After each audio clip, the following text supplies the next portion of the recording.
soir d'avoir rencontré la gang du programme Je raccroche.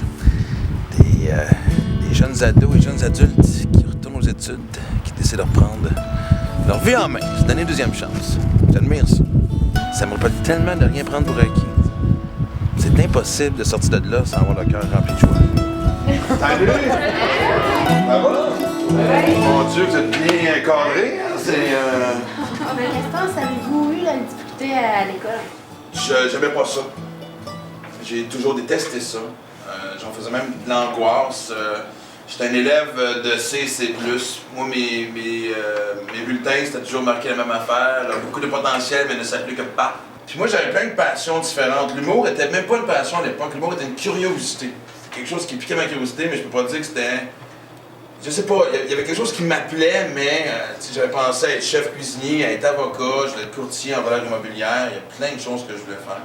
La chose qui était claire, c'est que j'allais au moins faire 1 an d'université. Moi, de vaincre ça, de passer par-dessus mes angoisses, de me forcer à faire quelque chose qui, même si j'aimais pas ça, je savais m'apporter quelque chose, c'était important.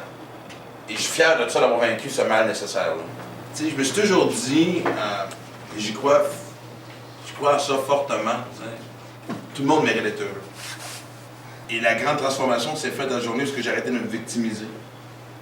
Moi, j'ai passé une grande partie de ma vie à dire ma vie c'est de la merde, c'est à cause des autres, Dieu est contre moi. J'ai longtemps cru que peu importe ce que j'allais faire dans la vie, mon destin était déjà prédestiné. Puis à un moment donné, j'ai juste réalisé que, tu sais, les phrases comme on est tous responsables de notre bonheur, c'est tellement biscuit chinois, mais c'est malheureusement très vrai. Je donne toujours comme exemple, il y en a qui commencent leur vie avec une bonne paire de running shoes, puis il y en a qui commencent leur vie avec des bottes de rubber remplies d'eau.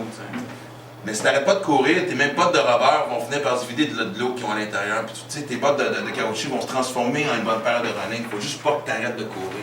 Ben tu sais, j'ai tendance à me tourner, là, mettons, vers soit l'alcool ou ça. Mais c'est comme, c'est malsain dans le sens, mais je sais pas comment, tu sais, je suis pas encore rendu comme au point de me dire, bon, je sais pas, il y a des idées qu'il faut que tu dises, des façons de faire, je sais pas. Moi, le moment que je pense à vouloir rechuter, je revis physiquement mes lendemains de veille. C'est comme si vraiment, le disque dur dans mon cerveau fait « Tu veux quoi? Tu veux aller brosser puis je la face? Laisse-moi te rappeler quelque chose, Steve. Laisse-moi te rappeler comment tu te sentais le lendemain matin. » Et je le vis physiquement. Et tout de suite, ça fait « Ah! Non, OK. » Moi, l'alcool et la drogue faisaient en sorte que je focusais sur le négatif. Et parce que je suis sobre, ça ne veut pas dire que ma vie est parfaite. Au contraire.